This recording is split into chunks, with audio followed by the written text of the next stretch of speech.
پیارے بچوں، کیسے ہو آپ لوگ؟ آج میں آپ کے لیے ایک بہت ہی دلچسپ کہانی لائی ہوں جس کا نام ہے جادو کی ڈبیا۔ چلیں کہانی شروع کرتے ہیں۔ بڑی پرانی بات ہے کہ ایک دن ایک سپاہی جنگوں میں حصہ لینے کے بعد اپنے گھر واپس جا رہا تھا۔ راستے میں اسے ایک چڑیل ملی۔ اس نے سپاہی کو روک کر کہا، سپاہی، کیا تم اپنی قسمت بہتر بنانا چاہتے ہو؟ وہ کیسے؟ سپاہی نے پوچھا۔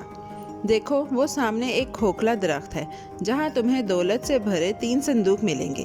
ہر صندوق کی حفاظت ایک خوفناک کتا کر رہا ہوگا۔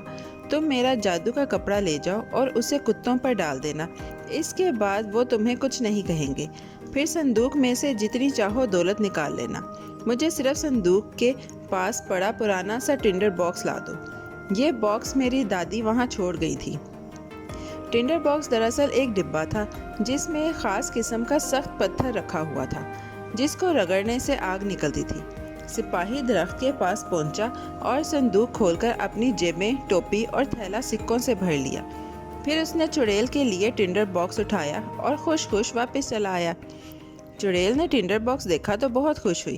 اس نے ٹنڈر باکس لے لیا اور بڑبڑائی، ٹنڈر باکس کے بغیر تو اس کی دولت غائب ہو جائے گی۔ سپاہی نے چڑیل کی بات سن لی۔ اسے اتنا غصہ آیا کہ اس نے چڑیل کو مار ڈالا اور ٹنڈر باکس اور دولت کے ساتھ اپنے گھر کی طرف روانہ ہو گیا۔ سپاہی کے پاس اب خاصی دولت تھی، اس لیے کئی امیر لوگ اس کے دوست بن گئے۔ ان میں سے کسی نے اسے بتایا کہ بادشاہ کی ایک خوبصورت بیٹی ہے جس کے بارے میں کہا جاتا ہے کہ اس کی شادی کسی عام سپاہی سے ہوگی۔ اس ڈر سے بادشاہ اور ملکہ نے شہزادی کو ایک قلعے میں چھپا رکھا ہے۔ سپاہی نے یہ سوچنا تو سوچا، کبھی نہ کبھی تو اس شہزادی کو دیکھوں گا۔ سپاہی ہنسی خوشی دن گزارتا رہا۔ آخر ایک دن اس کے پاس جمع ساری دولت ختم ہو گئی اور وہ پیسے کو محتاج ہو گیا۔ ایک رات ٹنڈر باکس کے پتھر کو رگڑ کر موم بتی جلانی چاہی، لیکن جو ہی اس نے پتھر کو رگڑا وہی 3 خوفناک کتے اچانک آ گئے اور سپاہی سے پوچھا، کیا حکم ہے آقا؟ سپاہی پہلے تو ڈرا، پھر اس نے حکم دیا، مجھے پھر سے دولت مند بنا دو۔ کتے فوراً رقم سے بھرے تھیلے لے آئے۔ سپاہی پھر آرام کی زندگی بسر کرنے لگا، لیکن دولت کے باوجود تنہائی محسوس کرتا تھا۔ اس کو شہزادی کا خیال آیا۔ آخر ایک شام اس نے پھر ٹنڈر باکس اٹھایا، اس کو رگڑ کر کتوں کو بلایا اور حکم دیا، شہزادی کو یہاں لے آؤ۔ کتا گیا اور قلعے میں سوئی ہوئی شہزادی کو اپنی پیٹھ پر لاد کر لے آیا۔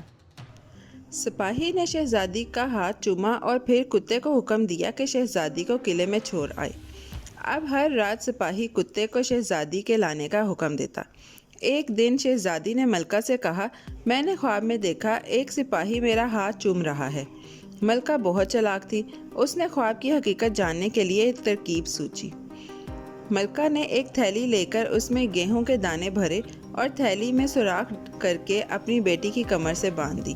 رات کو کتا شہزادی کو لے جانے لگا تو سپاہی کے گھر تک گیہوں کے دانوں کی لمبی قطار بن گئی، اور اگلی صبح ملکہ کے حکم پر سپاہی کو گرفتار کر کے قید میں ڈال دیا گیا۔ سپاہی نے سوچا کہ کاش میرے پاس ٹنڈر باکس ہوتا۔ اچانک اسے ایک لڑکا نظر آیا جو قید خانے کے باہر سے گزر رہا تھا۔ سپاہی نے آواز دے کر لڑکے سے کہا، اگر تم سرائے سے میرا ٹنڈر باکس لے آؤ تو میں تمہیں بہت سارے پیسے دوں گا۔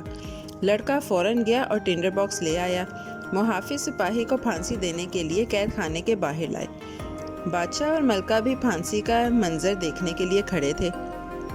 سپاہی نے خاموشی سے پتھر نکال کر رگڑا، فوراً کتے آ گئے۔ سپاہی نے حکم دیا، بادشاہ اور ملکہ کو لے جاؤ۔ کتوں نے بادشاہ اور ملکہ کو اٹھایا اور غائب ہو گئے۔ بادشاہ اور ملکہ سے رعایا تنگ تھی۔ رعایا نے سپاہی کو بادشاہ بنا دیا اور شہزادی کی شادی سپاہی سے ہو گئی۔ تو پیارے بچوں، کیسی لگی آپ کو یہ کہانی؟ امید ہے کہ اچھی لگی ہوگی۔ تو میرے چینل کو لائک، سبسکرائب اور شیئر ضرور کر دیجیے گا۔ Okay, bye bye.